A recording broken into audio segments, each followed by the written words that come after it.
Bom dia, bom dia. Deus abençoe grandemente seu dia. Shalom, né? Shalom, a paz e a graça do Senhor em sua vida. Deus é contigo.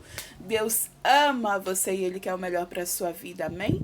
Estamos aqui no Devocional, capítulo 42 do livro de Ezequiel. E eu quero, antes de a gente começar essa leitura daquele bom dia especial, nosso amigo Espírito Santo. Vamos lá? 1, 2, 3 e... Bom dia, Espírito Santo de Deus. Bom dia, querido amigo, lindo, cheiroso, poderoso, grandioso, santo, santo, santo és tu, Senhor, Rei dos reis, príncipe da paz, leão da tribo de Judá.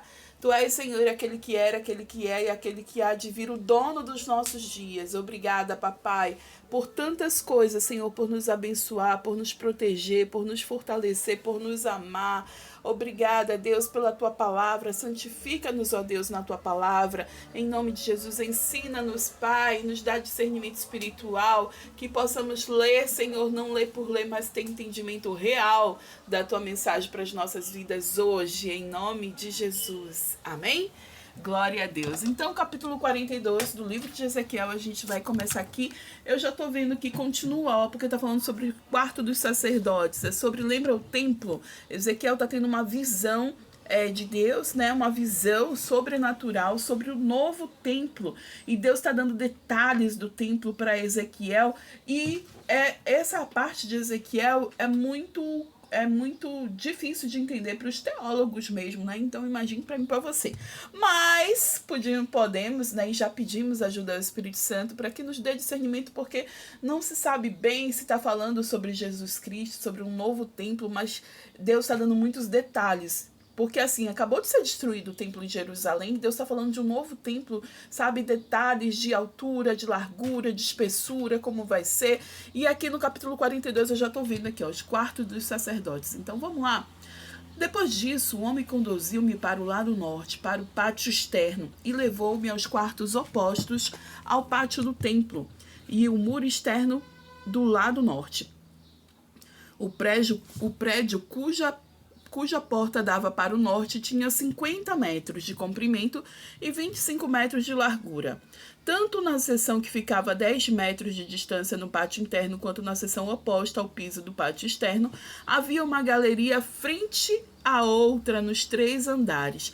Em frente dos quartos havia uma passagem interna com 5 metros de largura e 50 metros de comprimento. Suas portas ficavam no lado norte. Ora, os quartos superiores eram mais estreitos, pois as galerias tomavam mais espaço deles do que dos quartos de andar inferior e médio. Os quartos do terceiro andar não tinham colunas, ao passo que os pátios tinham, e por isso a área deles era menor do que a dos quartos do andar inferior e do meio. Havia uma parede externa paralela aos quartos e ao pátio externo. Sua extensão era de 25 metros em frente dos quartos. A fileira de quartos junto ao pátio interno tinha 25 metros de comprimento, e a que ficava mais próxima do santuário tinha 50 metros de comprimento. Os quartos de baixo tinham entrada pelo lado leste, quando se vem no pátio externo. No lado sul, versículo 10, no lado sul, ao longo da parede do pátio externo, adjacente do pátio do templo e no lado oposto do muro externo, haviam quartos com uma passagem em frente deles. Eram como os quartos do lado norte, tinham o mesmo comprimento e a mesma largura, com saídas e dimensões semelhantes. As portas do lado norte eram semelhantes às portas dos quartos do lado sul. Havia uma entrada no início do corredor paralela ao muro correspondente que se estendia para o leste, e havia uma entrada para os quartos.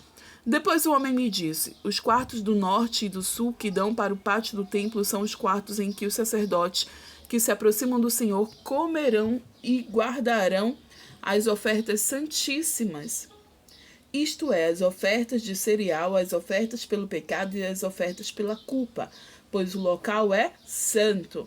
E assim os sacerdotes entraram nos recintos sagrados, só poderão ir para o pátio externo após tirarem as vestes com as quais ministram, pois elas são santas, e porão outras vestes antes que se aproximem dos lugares reservados para o povo. Enquanto ele acabou de medir o que havia dentro da área do templo, levou-me para fora pela porta leste e mediu a área em redor. Mediu o lado leste com a vara de medir, tinha 250 metros. Mediu o lado norte, tinha 250 metros, segundo a vara de medir. E mediu o lado sul, tinha 250 metros, segundo a vara de medir. E depois ele foi para o lado oeste e tinha 250 metros, segundo a vara de medir. E assim ele mediu a área nos 4 lados. Em torno dela havia um muro de 250 metros de comprimento e 250 metros de largura para separar o santo do comum. Então a gente viu nesse capítulo 42 os quartos do sacerdote, né? Os detalhes que Deus dá. Deus é extremamente detalhista, inclusive com você e com a sua vida. Deus é um Deus de detalhes e ama você nos detalhes. E Ele se preocupa com tudo que você está falando, que você está pensando, que você está fazendo. Deus se preocupa com você.